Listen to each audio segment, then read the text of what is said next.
Alright, I chose a Hepco Becker crash guard for this bike because I found the stock crash bar a little inadequate. This one has multiple mounting points mounted to the chassis here. This is mounted to the other side of it, and this section again goes in and mounts to the chassis here.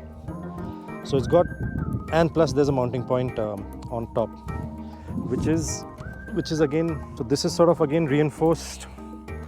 I'm not sure if you'll be able to see this area, but if you can see this plate, this is again reinforced. This goes and reinforces the top mounting bar. So on each side there's one support in the center, top and bottom each, so that's two.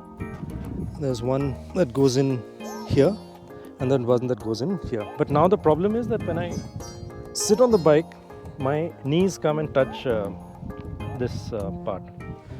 So it's kind of okay if I sit far behind, but the more forward I come on the bike, this is really interfering and irritating. I don't know how they made a design like this and whether other people have realized or not, but for me it's just not working. And right now I've got my seat in the high position. If I put my seat in the low position, it's sort of even more irritating.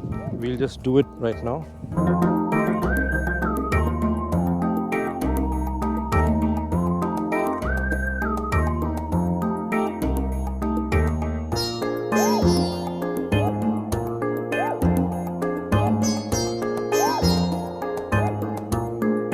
And now in this position sort of makes it worse, gets my feet even closer. So initially I thought that somebody with a shorter leg length, the guard might work for them, but I guess now if somebody is taller and he's getting his knees here, maybe it will work for them, but definitely doesn't work for me.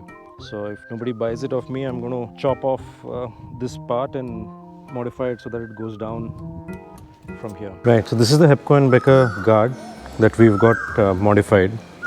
The reason for choosing it in the first place was because it has multiple support points. There's one here, there's one here inside this cover, and it's connected on both sides, both from the top and the bottom here.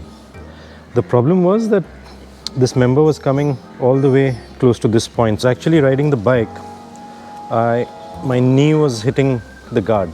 I had to get rid of this.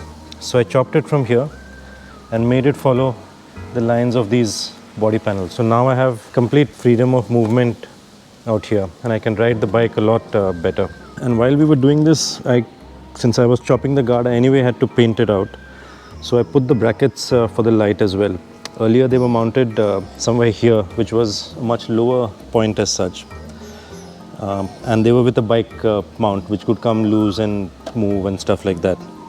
So now I've got these brackets welded onto this crash guard, and my lights are now solidly mounted. It's mounted on 2 points actually, so it's a lot more solid than mounting it on 1 point on which it can move and rotate.